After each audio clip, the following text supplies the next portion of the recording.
8ویں ذی‌الحجہ کی رات میں حضرت ابراہیم علیہ السلام نے خواب میں دیکھا کہ ایک فرشتہ اللہ تعالیٰ کا حکم سنا رہا ہے کہ اے ابراہیم علیہ السلام قربانی کرو۔ آپ نے صبح ہوتے ہی 100 اونٹوں کی قربانی اللہ تعالیٰ کے نام پر کر دی، مگر جب دوسری رات ہوئی یعنی 9ویں ذی‌الحجہ کی رات بھی یہی خواب دیکھا تو آپ نے پھر 200 اونٹوں کی قربانی پیش کی، مگر جب تیسری رات بھی یہی خواب دیکھا تو حضرت ابراہیم علیہ السلام نے عرض کیا، یا اللہ تعالیٰ میں کیا چیز تیری راہ میں قربان کروں جس کا تو مطالبہ فرما رہا ہے؟ تو اللہ تعالیٰ نے ارشاد فرمایا، اے ابراہیم تم میری راہ میں اس چیز کو قربان کرو جس کو تم دنیا میں سب سے زیادہ محبوب رکھتے ہو اور پسند کرتے ہو۔ حضرت ابراہیم علیہ السلام سمجھ گئے کہ میرے پیارے بیٹے اسماعیل علیہ السلام کی قربانی کا حکم ہے۔ حضرت ابراہیم علیہ السلام یہ خواب دیکھ کر اللہ تعالیٰ کا حکم سن کر نہ گھبرائے اور نہ ہی پریشان ہوئے، بلکہ اللہ تعالیٰ کی رضا اور خوشنودی کے لیے اپنے پیارے بیٹے حضرت اسماعیل علیہ السلام کی قربانی کے لیے تیار ہو گئے۔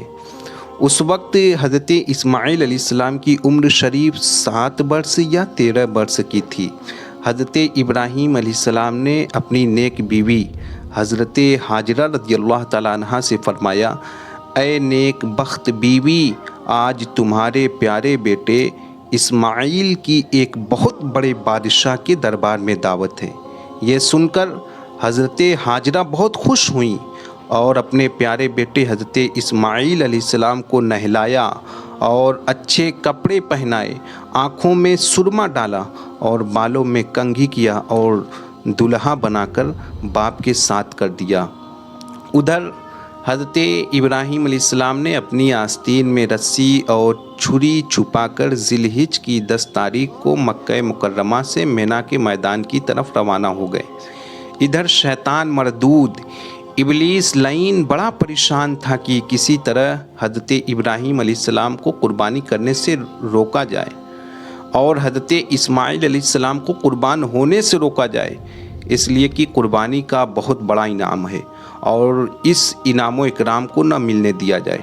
سب سے پہلے شیطان ایک بوڑھے کی شکل بنا کر حضرت حاجرہ رضی اللہ تعالیٰ عنہا کے پاس گیا اور کہنے لگا، اے حاجرہ، آج حضرت ابراہیم تیرے پیارے بیٹے کو کہاں لے گئے ہیں؟ حضرت حاجرہ رضی اللہ تعالیٰ عنہ نے فرمایا کہ اپنے دوست سے ملاقات اور مہمانی کے لیے گئے ہیں۔ شیطان بولا، مہمانی وغیرہ کچھ نہیں ہے، وہ اسماعیل علیہ السلام کو ذبح کرنے لے گئے ہیں۔ حضرت حاجرہ رضی اللہ تعالیٰ عنہ نے فرمایا کہ کیا کوئی مہربان باپ اپنے پیارے بیٹے کو ذبح کرتا ہے؟ تو شیطان نے کہا، اللہ تعالیٰ کا حکم ہے کہ اسماعیل علیہ السلام کو میری راہ میں ذبح کرو۔ حضرت حاجرہ رضی اللہ تعالیٰ عنہ نے فرمایا، تو شیطان ابلیس معلوم ہوتا ہے جو مجھے دھوکہ دینا چاہتا ہے۔ اگر اللہ تعالیٰ کا حکم ہے تو یہ تو ایک اسماعیل ہے نا، اگر ہزاروں ہوں تو میں ہر ایک کو اپنے پیارے اللہ تعالیٰ کے نام پر قربان کر دوں اور اللہ تعالیٰ کی رضا و خوشنودی حاصل ہو جائے، یہ تو ہمارے لیے اور ہمارے بیٹے کے لیے بڑی سعادت کی بات ہے۔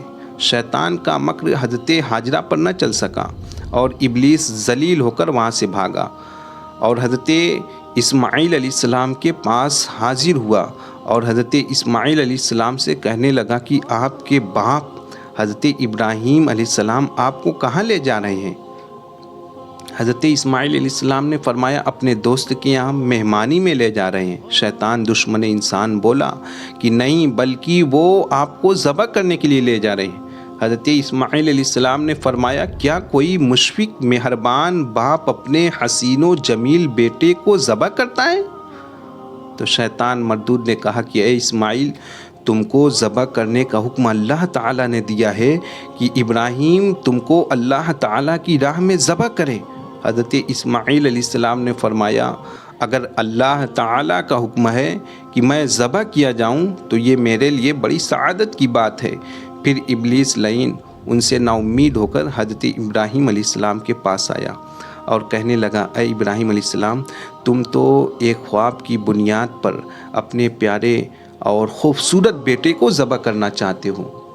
حضرات ایک بات توجہ فرمائے کہ نبی کا جو خواب ہوتا ہے وہ حقیقت میں وحی الہی اور حکم الہی ہوتا ہے، اس لیے عام بندوں کا خواب دیکھنا غلط ہو سکتا ہے، لیکن نبی کا خواب غلط نہیں ہو سکتا اور نہ اس میں شیطان کا وسوسہ شامل ہو سکتا ہے۔ ہمارے حضور سراپا نور صلی اللہ علیہ وسلم نے فرمایا، حضرت ابراہیم علیہ السلام وادی مینا میں تشریف لائے تو شیطان مردود جمرہ عقبہ کے پاس آپ کے سامنے آ گیا اور آپ کو قربانی سے روکنا چاہا، تو آپ نے شیطان لعین کو 7 کنکریاں ماری، یہاں تک کہ وہ زمین میں دھس گیا۔ پھر شیطان مردود جمرہ ثانیہ کے پاس آیا تو پھر اسے 7 کنکریاں ماری، یہاں تک کہ وہ زمین میں دھس گیا۔ پھر تیسری مرتبہ شیطان لعین جمرہ کبریٰ کے پاس آیا تو پھر اسے 7 کنکریاں ماری، یہاں تک کہ وہ زمین میں دھس گیا۔